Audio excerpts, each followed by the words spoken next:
Es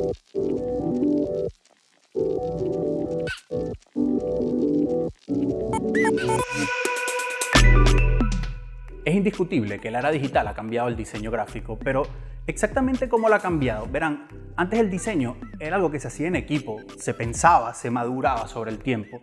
La era digital, en cambio, nos ha traído una velocidad al hacer las cosas que, a mi punto de vista, nos impide darnos cuenta de los pequeños detalles o esa pequeña evolución que tiene el diseño a lo largo de su proceso. Para mí, como diseñador, digamos, educado en la era digital, es un poco difícil saber a ciencia cierta cómo era ese trabajo, digamos, analógico. Pero me gustaría hablar con alguien que en verdad conozca el trabajo de primera mano y nos pueda contar un poco sobre cómo era el trabajo en esa época y cómo ha visto la evolución.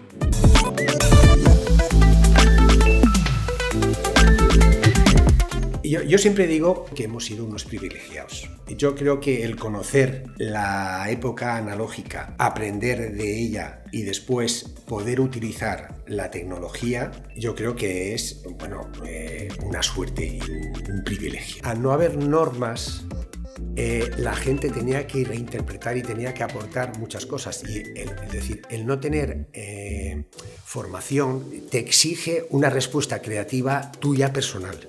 Cuando tú tienes una formación, seguramente eres más correcto, pero en ese sentido menos atrevido, claro. Porque la ignorancia siempre es muy atrevida. Claro. El no saber de las cosas te hace plantear cosas y resolver cosas de una manera diferente. No se me ocurre nadie mejor que Pepe Jimeno, diseñador gráfico y tipógrafo sumamente reconocido aquí en la Comunidad Valenciana. Yo creo que él nos puede responder algunas cosas interesantes. Esto es Kinomat y en el capítulo de hoy, el diseñador en la edad digital. Vamos. Bueno, Pepe, buenos días. Buenos días. Para el que no lo conozca, Pepe, bueno, diseñador gráfico, tipógrafo, leyenda del diseño aquí en Valencia, diría yo, ¿no? Te comentaba un poco sobre la conversación que queríamos tener hoy, ¿no? Que es justamente esa transición entre el analógico y el digital y cómo nos afecta a nosotros como diseñadores, a nuestro trabajo, ¿no? Hoy en día, y un poco en contraposición con ese trabajo que conociste tú antes de la llegada del ordenador, ¿no? Y lo que quiero sacar de todo esto un poco es si hemos ganado algo o hemos perdido algo, o en lo que hemos ganado, en verdad es superior sobre el trabajo. Claro, yo te puedo contar, o sea, y hablar de mi experiencia. Mi experiencia, claro, yo tengo un perfil nacido analógico, profesionalmente desarrollado en analógico y, como diríamos, a mitad de trayectoria, de repente irrumpe la tecnología, ¿vale? Y entonces, en ese momento tuvimos muchos de mi generación que reacondicionar nuestra profesión, claro, y adaptarnos a la nueva situación. Y yo siempre digo a mis compañeros, a los de mi generación, siempre digo que hemos sido unos privilegiados. Fue duro, el momento de tránsito fue muy duro, pero yo creo que el conocer la época analógica, aprender de ella y después poder utilizar la tecnología, yo creo que es, bueno, una suerte y un privilegio. Claro. Claro, en ese sentido no puedo saber si los nacidos digitales van a poder sustituir elementos y cosas buenas que nosotros teníamos, claro, en esa herramienta nueva, porque no lo sé, no soy nacido digital. Yo creo que es importante un poco también, antes de la conversación, pintar un poco el panorama de lo que era el trabajo de diseñador en tu época, ¿no? Diseñar un logo, era un trabajo de varias personas, ¿no? Hoy en día el diseñador lo hace todo. La herramienta...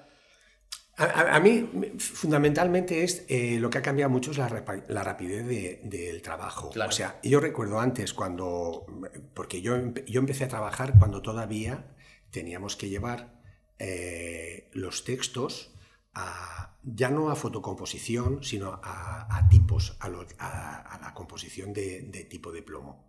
Entonces, tú mandabas el texto, ellos te lo componían, tú dabas unas órdenes de tamaño, de cuerpo y tal, no lo hacían bien, tardaban a lo mejor un día o 2 días en venirte el texto.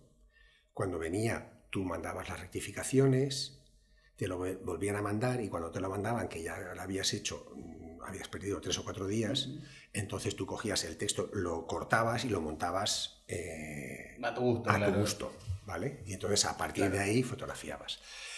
Eso significa que los tiempos eran mucho más grandes, ¿no? O sea, tú tenías, para hacer ese folleto, que a lo mejor era un tríptico, tú tenías 5 días. No para estar trabajando todo el día, o sea, todos los días en ese folleto, pero sí lo podías tiempo de digerir y de asimilar y de analizar este trabajo, ¿no? Ya. Ahora no, ahora en un cuarto de hora tú tienes ese texto, lo tienes planchado, como tú quieres, exactamente lo puedes tener. Ya. Lo puedes tener con la tipografía que tú quieres, en el cuerpo que tú quieres, en el interlineado que tú estás buscando, en la forma y en la caja que tú necesitas, etcétera, etcétera. Claro, pero para la creación de todo el tríptico, tú también tienes un cuarto de hora. Para madurarlo, claro, y para poderlo pensar tienes un cuarto de hora. Entonces, realmente lo que pasa generalmente con las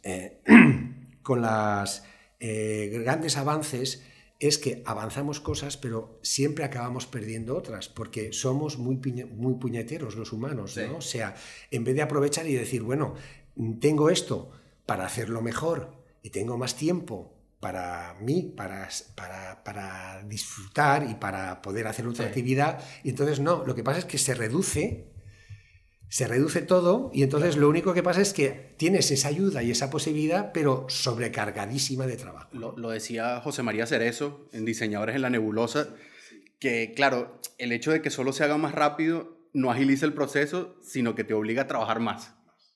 Te obliga a digamos, introducir más trabajo en el mismo tiempo, ¿no? Que antes hacía algo, ¿no? Y creo que va un poco de la mano de eso, de esa mentalidad corporativa de la industria del diseño, ¿no? De como es más rápido, produzco más. ¿Crees que en ese proceso somos menos meticulosos como diseñador? No. Okay. Yo creo que hoy el diseño está muchísimo más cuidado, el trabajo está muchísimo más cuidado, sobre todo a nivel tipográfico, que cuando yo empecé, infinitamente. Ok.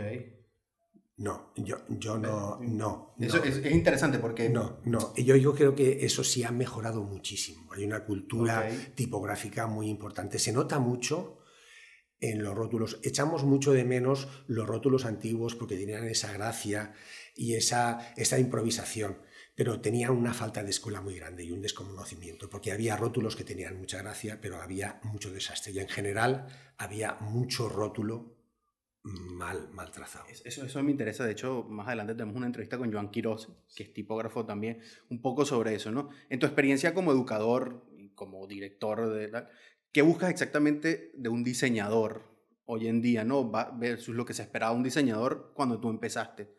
Obviamente, en esa época la escuela era el trabajo, ¿no? Hoy en día, también lo decía José María Cerezo, ya nos formamos en diseño, ¿no? Ya llegamos pensando que tenemos cierta comprensión del trabajo. Bueno, mira, si yo te digo cómo yo salí de la escuela a cómo salen los alumnos ahora, yo no sabía nada. Yo no había dado tipografía en la escuela de arte. Yo la palabra tipografía no la había oído nunca. Claro. ¿Vale? Imagínate lo que eso significa. Un diseñador gráfico que la palabra tipografía en la escuela no se haya pronunciado ni una sola vez. Tipografía eran letras, el rótulo, letras, pero tipografía no. Claro. ¿Vale? Imagínate el nivel. O sea, ahora la gente sale muchísimo más preparada. Lo que pasa es que el nivel ahora es muchísimo más alto que entonces. Pero la gente sale mucho más preparada. Es cierto, ¿eh? Es cierto. O sea, una gran diferencia, por lo menos en mi experiencia. Ahí estoy de acuerdo contigo, pero también creo que esta irrupción de la tecnología, del internet, ¿no? Ha hecho mucho mal DaFont y todos estos repositorios de tipografías, digamos. Mira, yo siempre digo que nosotros... hay dos cosas que yo en su momento renegaba y odiaba de mi situación y de mi educación. Una era la educación tan artística y tan poco técnica que había recibido en la escuela, cosa que después a lo largo de los años he agradecido, pero en el momento de salir yo recuerdo que soñaba que iba a la escuela y la quemaba, después cuando acabé eso, lo soñaba además más de una vez, porque me sentía absolutamente engañado por haber estado 3 años o 4 años que estuve en aquella escuela. Y por una parte la formación esta artística, y se me ha ido otra cosa que quería decir. Adelante, no, tranquilo. Lo bello de esto es que no hay equivocación. Sí, no, y había otra cosa importante. Son Sí, dos cosas. Son dos cosas que yo siempre me digo, y la otra cosa era, es que se me olvida ahora, que es una pena, que al tiempo he agradecido, no, claro. No sé, sí, y la falta de información que había en su momento. Lo que llegaba aquí era muy poquito. Entonces, la gente de mi generación somos o éramos como verdaderas esponjas. O sea, la gotita de información que venía de fuera no la absorbía. O sea, claro. Analizábamos, la triturábamos, la adaptábamos. Era importante. Ahora hay tanta información que la gente es que no le hace ni caso. Tú mencionabas que se retoman esos rótulos del pasado, ¿no? Sí. Eso era una época en la que la gente lo hacía, no todo el que lo hacía era artista, de repente lo hacía el pintor, alguien pintaba, ¿no? Y no todo el mundo tenía esa formación que de repente tenías tú, ¿no? Creo que hoy en día se perdió la capacidad objetiva de discernir si el que lo hizo era artista o sabía en verdad o no. Creo que es por la nostalgia o por el hecho de que sea algo antiguo, lo vemos como... ¿Sabes qué pasa? Que al no haber normas... la gente tenía que reinterpretar y tenía que aportar muchas cosas. Y es decir, el no tener formación, que eso a mí me ha pasado, es decir, que tú tienes que suplir. Claro. Y entonces te dejan solo ante algo y tú tienes que dar una respuesta que tú desconoces, ¿vale? En ese sentido, puedes acertar más o puedes acertar menos, pero te exige una respuesta creativa tuya personal. Cuando tú tienes una formación, seguramente eres más correcto, pero en ese sentido menos atrevido, claro. Porque la ignorancia siempre es muy atrevida. Claro. El no saber de las cosas te hace plantear cosas y resolver cosas de una manera diferente.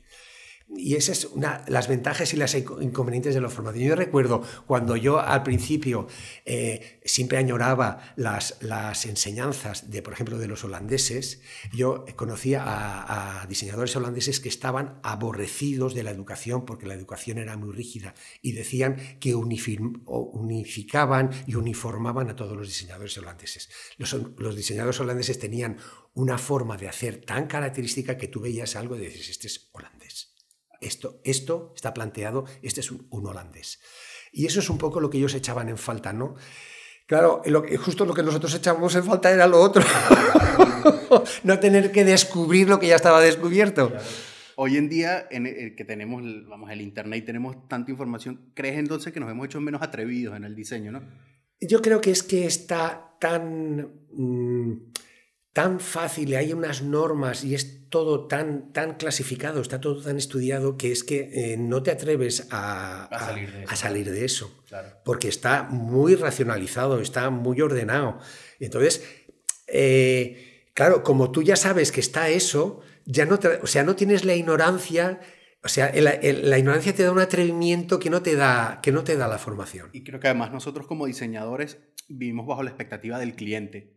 Y el cliente ya, o no solo el cliente, sino el público en general, tiene una especie de formación visual, quiera o no, que le genera unas expectativas que uno también tiene que adaptarse a eso, ¿no? ¿Cómo trabajas hoy en día eso, tú aquí en tu estudio? Mira, yo tiendo a pasar un poco de las tendencias y de las modas. Intento pasar, y eso acarrea ciertos problemas, ¿no? Yo creo que se trabaja un poco más, en ese sentido, trabajo un poco más de largo recorrido que a corto plazo. Es una lección, porque ¿sabes qué ocurre? Que cuando tú ya tienes una trayectoria larga, te das cuenta de que las cosas vuelven. O sea, que de repente la novedad, dices, uy, si esto es cuando yo tenía 16 años, estaba haciendo esto. Este tipo de historias yo ya lo he hecho. O sea, la vuelta a la helvética es lo que yo hice cuando en los años 70, finales de los 70, que era una adoración por la Helvética, de repente vuelve otra vez y dices, bueno, me gusta, pero no voy a vivir otra vez de la Helvética, no voy a vivir otra vez de una serie de cosas que han vuelto otra vez después, ¿vale? Claro. Entonces te das cuenta de que todo da vueltas y dices, bueno, no pasa nada porque va a pasar. Y entonces, y dices, bueno, yo realmente lo que yo creo que este proyecto, la solución de este proyecto está dentro de este espacio, sea más tendencia o menos tendencia, voy a mantenerla. Y voy a hacerla porque me parece la mejor solución. Claro. Sobre todo cuando trabajas bastante con identidad, porque el proyecto de identidad es a muy largo plazo. Me encanta que lo lleves por ese lado, porque justamente mi próxima pregunta era eso. ¿Cómo abordas el rediseño de una identidad corporativa? Puede ser la de Roca, puede ser Santander. Y sobre todo identidades que fueron pensadas, que fueron hechas a mano, ¿no? Que fueron hechas en la época netamente analógica. Y cómo lo llevas al mundo digital. No solo por el hecho del trabajo, sino porque están hechas para verse en pantalla, para verse, ¿no? ¿Sabes qué ocurre? Que yo creo que un proyecto de identidad es tan esencial, tan mínimo, y has de trabajar con tantísimo rigor que te permite muchas veces pocas alegrías, y sobre todo claro, cuando son proyectos muy complejos, como por ejemplo cuando el trabajo de Roca es un trabajo bastante especial, porque realmente me pidieron que cambiara todo sin cambiar nada, ¿vale? Que son siempre esas cosas de la cuadratura del círculo. Te dicen que necesitamos cambiar la letra gótica, que es súper pregnante, es decir, aquello está marcado por la letra gótica, y dices, quiero quitar la letra gótica, pero me quiero quedar como estoy. Y tú dices, bueno, milagros a Lourdes, ¿vale? Pero, o sea, si cambias, cambias, y si no cambias, no cambias. Claro. Entonces, eso te exige un contorsionismo formal tremendo, porque tú tienes que cambiar todo aquello, tienes que cambiar una serie de acentos, pero sin cambiar la configuración general, o sobre todo con la imagen global, ¿no? Y entonces necesitas, yo creo que son proyectos de mucho sosiego, de mucho estar fuera de lo que son las modas, de irte, son trabajos muy rigurosos en que tú tienes que medir cada elemento que hay, cada recurso visual de los que hay, analizarlo y dejarlo, o quitarlo o potenciarlo. Son trabajos muy meticulosos. Claro. ¿Piensas en ese proceso, en lo digital, en la aplicación digital en algún momento, o en verdad es indistinguible? Es que ahora en este momento, como ya trabajas con digital, claro, el resultado digital ya lo tienes cuando tú estás trabajando. Claro, trabajas sobre el digital directamente. Trabajas sobre el digital y tú el resultado ya lo ves. Sí, lo ves, ¿no? Ya lo ves. Entonces, también es cierto, ahora hay muchos condicionantes, por ejemplo, en las redes, el que la marca o con una identidad tiene que aparecer en un formato determinado o en un tamaño determinado, y eso exige ahora, sobre todo últimamente me exige mucho, hacer 2 o 3 adaptaciones de una misma marca. Sí, por eso lo preguntaba justamente, ¿no? Porque claro, en la época digital se cambia la forma en la que se desarrolla una identidad corporativa, no solo por el uso, sino porque a veces incluso se espera que eso esté acompañado de una animación, un motion graphic, y creo que se diseña pensando en eso, ¿no? Pero por otro lado también, porque lo veo en la escuela, porque lo veo en el trabajo, hay gente que diseña todo en digital y nunca hace una prueba de impresión. No los veo imprimir un logo ni una vez. Y hacemos todo para la pantalla, ¿y dónde queda el papel? Cuando toca imprimirlo... Eso se nota mucho en los alumnos. Cuando vienen la gente de prácticas o los diseñadores nuevos, se nota muchísimo que no imprimen nunca. No imprimen nunca, y entonces están trabajando, y se nota mucho por ejemplo, en la cartelería últimamente del ayuntamiento. Hay muchos carteles que digo, estos chicos que han hecho esto, que tienen cosas que están bien, pero no han impreso esto ni una sola vez al tamaño. Claro. Porque hay unos cuerpos que tú dices, es que ni andando los puedo leer. Ni andando claro, los puedo leer. Claro. Y están hechos para estar en la calle, y tú dices, no los han impreso ni una vez. En ese sentido de entregarnos al ordenador y al digital, se pierde mucho, ¿no? En tu opinión, ¿qué es lo que más se pierde en ese sentido? Ya no es tanto la visión de si es correcto o no, porque claro, antes trabajabas analógicamente, lo veías la evolución. Es lo que llamaba Matisse. Matisse llamaba a las cosas, decía que un cuadro o un dibujo está hecho para estar a una escala determinada, para verlo a un tamaño. Entonces él era muy reacio a ampliar y reducir un dibujo. O sea, una cosa estaba hecha para verse a ese tamaño que está hecho, ¿no? Yo creo que él era excesivamente radical, ¿vale? Porque yo creo que hay cosas, incluso que luego hechas y ampliadas, transmiten cosas, sensaciones que no se pueden transmitir de otra manera, ¿no? Sí. Pero sí, en cierta manera tenía muchísima razón. Y es que el tamaño real es el tamaño real. Sí, claro, y el medio juega muchísimo, ¿no? Y sobre todo cuando trabajas para cartelería, eso tiene una distancia a la que se va a ver, ¿no?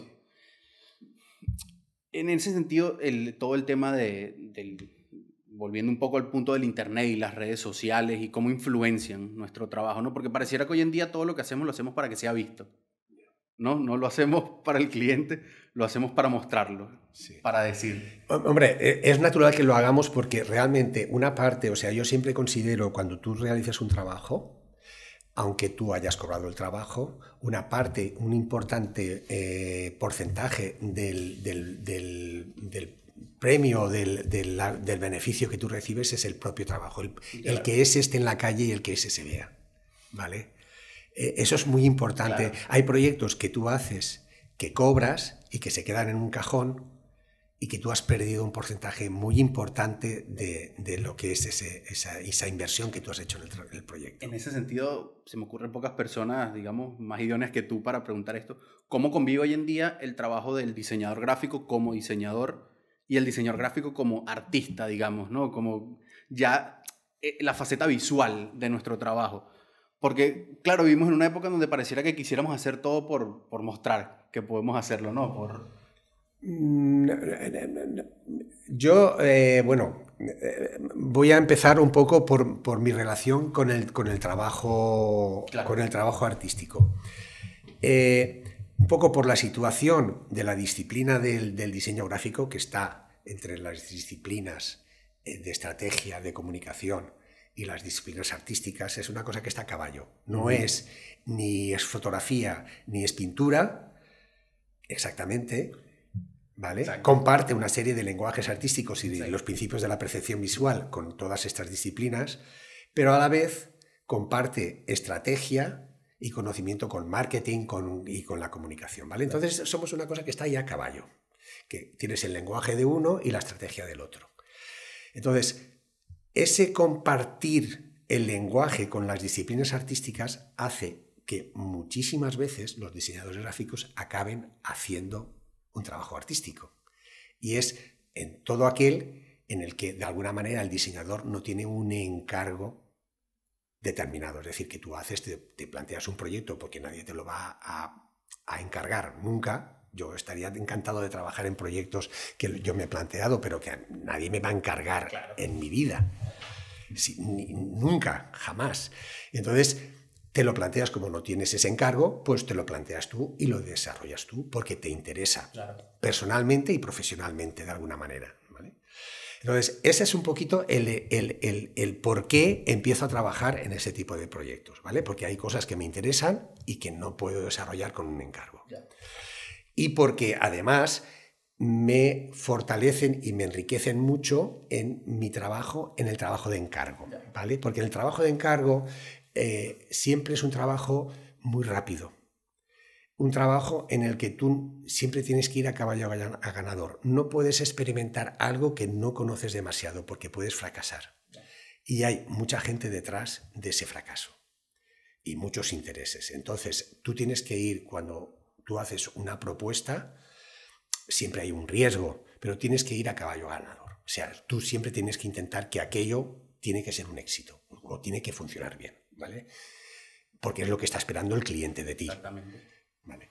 Entonces, con ese planteamiento tú has de tener una mochila cargada de experiencias y de cosas que sabes, de respuestas y de trabajo previo que tú sabes que funciona.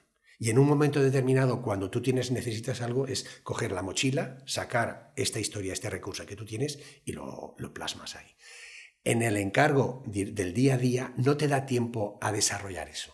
Tú has de tenerlo ya sabido. Claro.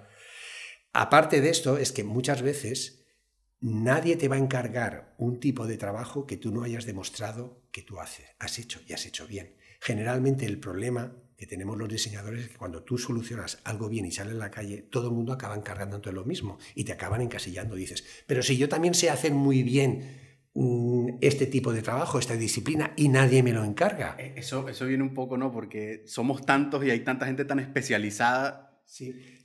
Pero ¿sabes qué pasa? Que ahora en el mercado, bueno, y ahora con las redes es más fácil especializarte. Por ejemplo, desde que están las redes en marcha, el trabajo de ilustrador funciona mucho mejor, claro, porque se te puede encargar mucho trabajo a distancia. Yo creo que el trabajo de ilustrador, como está muy ligado al estilo, se vende muy bien a distancia. El trabajo de diseño gráfico ya menos.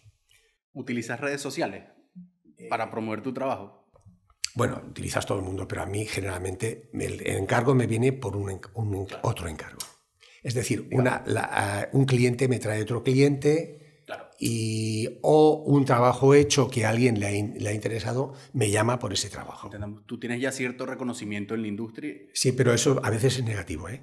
Lo comprendo, ¿no? Eso es, a veces es positivo y otras veces negativo. Tal vez esto sea pedirte que nos abstraigamos mucho, ¿no? Pero si tú estuvieras empezando, si no tuvieras ese reconocimiento, igual tirarías de las redes sociales, del internet. Yo creo que es crucial, ¿no? No, es que lo tienes que hacer, es que ahora se debe de hacer. Claro. Y lo que te permiten ahora es especializarte mucho. Por ejemplo, el perfil del estudio que yo tengo es un estudio bastante amplio en el sentido de las tipologías de trabajo que desarrollamos, porque igual hacemos identidad, que hacemos packaging, que hacemos, yo qué sé, editorial, que hacemos incluso una comunicación gráfica, una campaña de comunicación gráfica, es porque estamos rodeados de pequeños clientes y entonces esos pequeños clientes te encargan pequeños proyectos y has de tener una variedad importante, sobre todo ahora menos, pero antes era muy importante porque no puedes dedicarte. Recuerdo cuando estuve en Nueva York, en el TDC, que di la charla de la exposición, que presenté el estudio y trabajos del estudio, y entonces la gente estaba alucinada de la cantidad de tipologías de trabajo de gráfico que hacíamos. Y claro, ellos no lo pueden entender porque tienen un mercado enorme. Claro. Tú allí puedes dedicarte a hacer ilustraciones rosa. Yo solamente hago ilustraciones rosa y las puedes vender porque el mercado es enorme. Sí. Pero aquí no, el mercado es muy pequeño. Volvemos un poco a eso del perfil multidisciplinario, ¿no? Del diseñador actual, ¿no? Sí. Se espera que uno toque de todo. Sí. Pero a la vez se espera que nos especialicemos en algo. Sí, yo creo que ahora es más fácil especializarte en algo, porque es más fácil trabajar a distancia. De todas maneras, la gráfica y lo que es algunos temas de gráficos son difíciles de trabajar a distancia. Primera, por la cultura de cada país y de cada zona, que es muy variable. Nosotros hemos tenido experiencias en las que hemos trabajado para India o para Malasia, o para Rusia, y te das cuenta que la cultura, las palabras no tienen el mismo valor. Y cuando alguien está describiendo, está haciendo un briefing y te dice unas palabras, esas palabras no significan lo mismo que para ti. Claro, claro. Entonces es muy difícil trabajar a distancia, muy difícil, porque la comunicación, y eso que casi siempre hemos trabajado con alguien intermediario de aquí, de España, que te hace de puente entre el país de origen y nuestro trabajo, ¿no? Sin embargo, eso... Y es muy difícil. Claro, pero es muy bonito a la vez porque de otra forma, digamos, hace 20 años hubiera sido imposible de otra forma, ¿no? Sí, pero a pesar de que digamos que la globalización nos lleva a una uniformidad, no es... Sí, pero no. Pareciera que hubiera cierta estandarización del gusto, ¿no? Pero no. Luego, claro, cuando tú te vas a la realidad, cuando tú de repente te dice alguien de allá que quiere algo muy colorista y tú haces algo muy colorista y entonces no tiene nada que ver con lo que están diciendo, claro.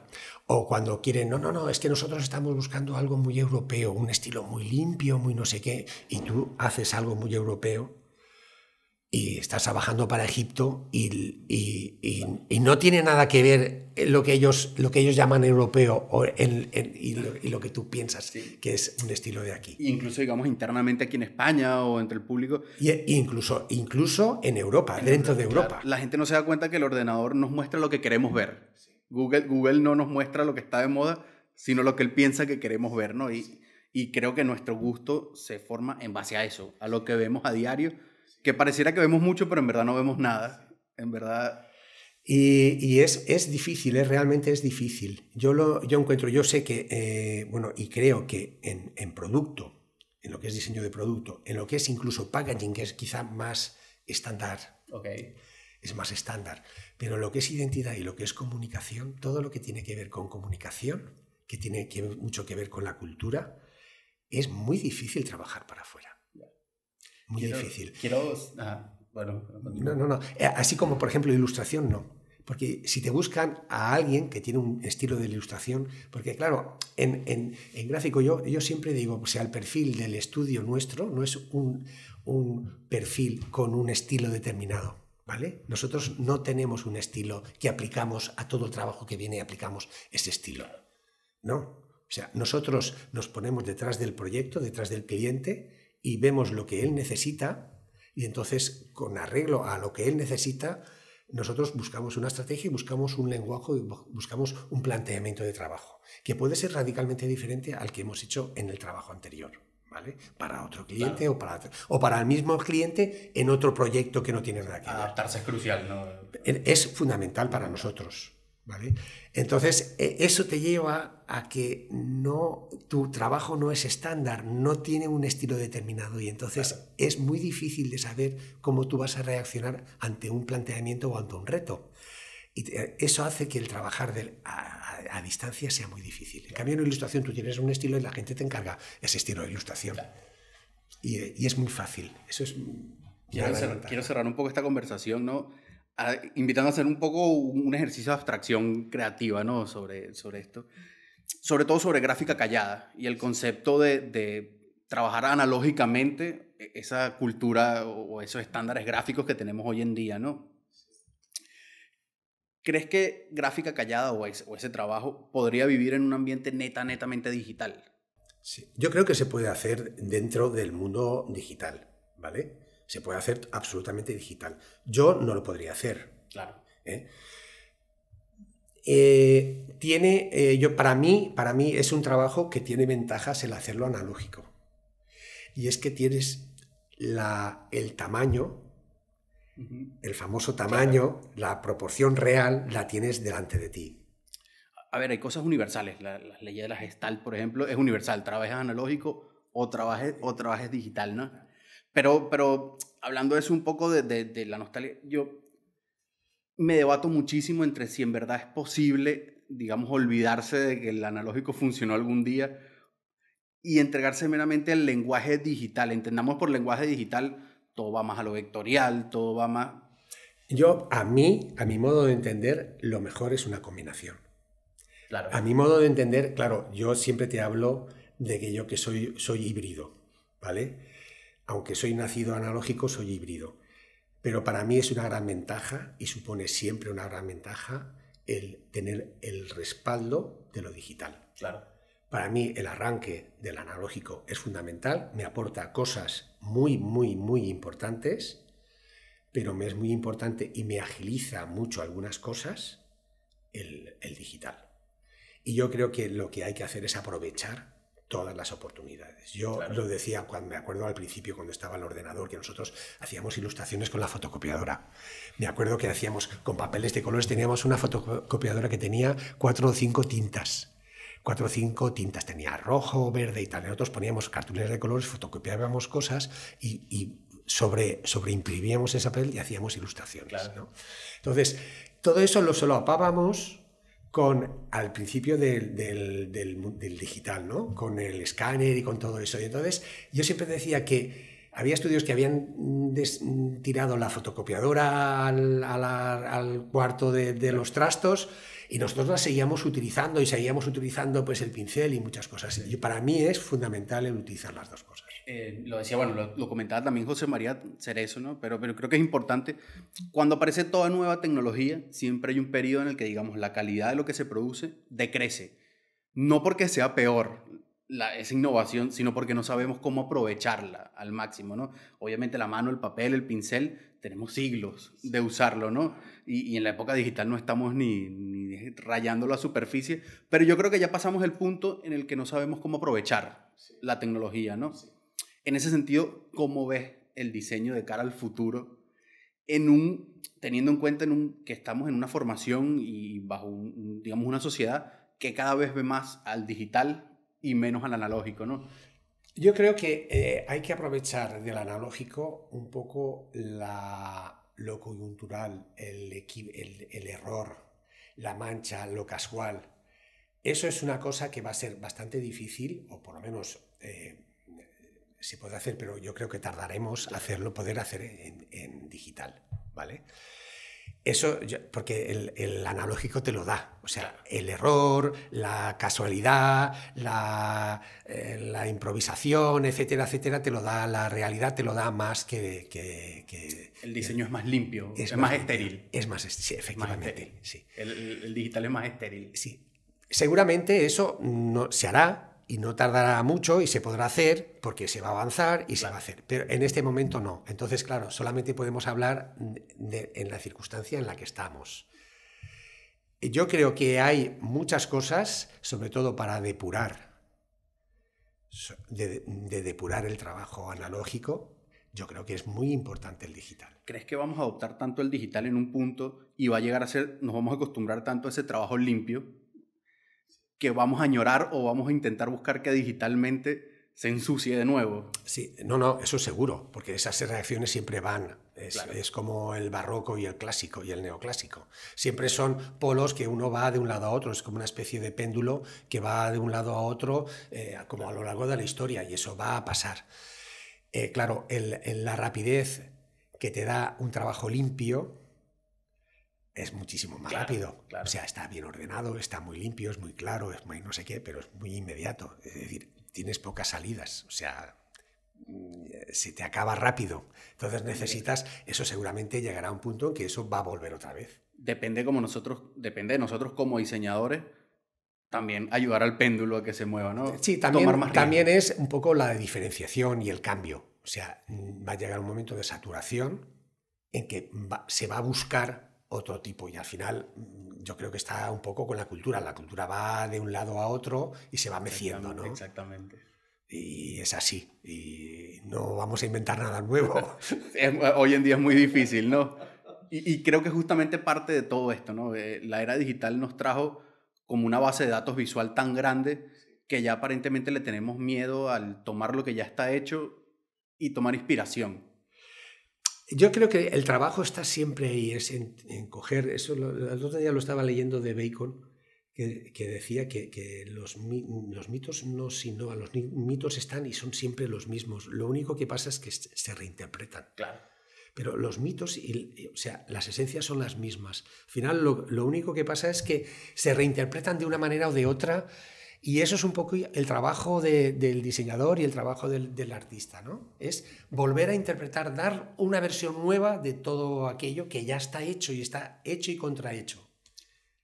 Para aquellos que, digamos, están estudiando o que se están iniciando en el diseño y que están iniciando ahora, en la época que es digital, ¿no? Que aparentemente estudiar diseño sin tener un ordenador frente a nosotros es impensable, ¿no? Sí.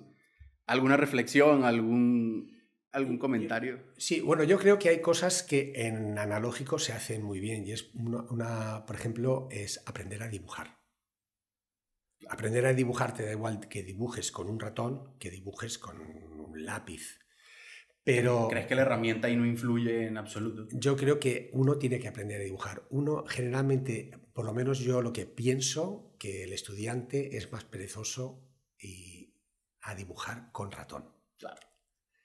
Yo creo que dibujar es lápiz, o dibujar con pluma, o con bolígrafo, o con color, o con pincel, o como sea. Pero yo creo que el analógico para dibujar, para entender lo que es la proporción de las cosas, yo creo que esa formación básica es muy, muy importante.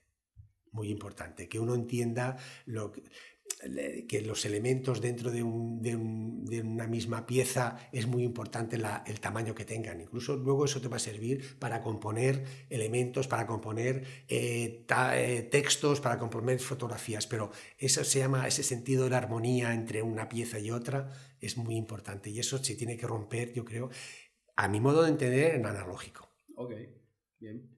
Pues bueno, nada, no me queda más que agradecerte por la entrevista.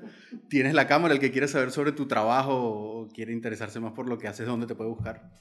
Bueno, me puede buscar en la red, en la página web del estudio de jimenographic.com. Está, por una parte está el trabajo de encargo y el trabajo personal. Y luego pues en las redes, en Instagram, también tengo algunas cosas. Genial. Pues muchas gracias, Pepe. Gracias. A ti.